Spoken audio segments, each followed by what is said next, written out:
ناظرین کرام السلام علیکم ورحمۃ اللہ وبرکاتہ۔ آج کی اس ویڈیو میں پیش ہے جنگ آزادی میں مسلمانوں کا قائدانہ کردار۔ ہندوستان کو طویل یعنی ایک لمبی جدوجہد کے بعد آزادی کی نعمت حاصل ہوئی، جس کے لیے ہمارے اسلاف نے زبردست قربانیوں کا نذرانہ پیش کیا، جان و مال کی قربانیاں دی، تحریکیں چلائی، تختہ دار پر چڑھے،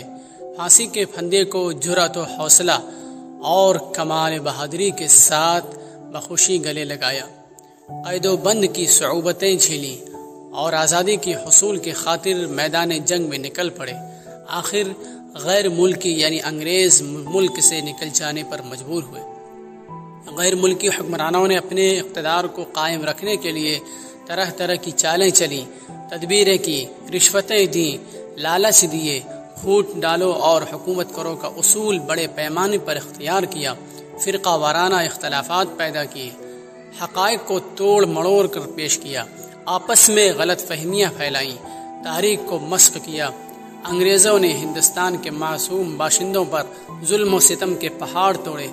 اور ناحق لوگوں کو تختہ دار پر لٹکایا، ہندوستانیوں پر ناحق گولیاں چلائی، چلتی ٹرینوں پر سے اٹھا کر باہر پھینکا، مگر ان کے ظلم و ستم کو روکنے اور غلامی کی توق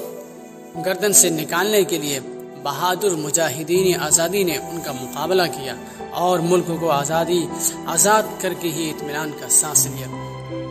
ہندوستان کی تحریک آزادی میں مسلمانوں کا حصہ قدرتی طور پر بہت ممتاز اور نمایاں رہا ہے۔ انہوں نے جنگ آزادی میں قائد اور رہنما کا پارٹ ادا کیا۔ اس کی وجہ یہ تھی کہ انگریزوں نے اقتدار مسلم حکمرانوں سے چھینا تھا،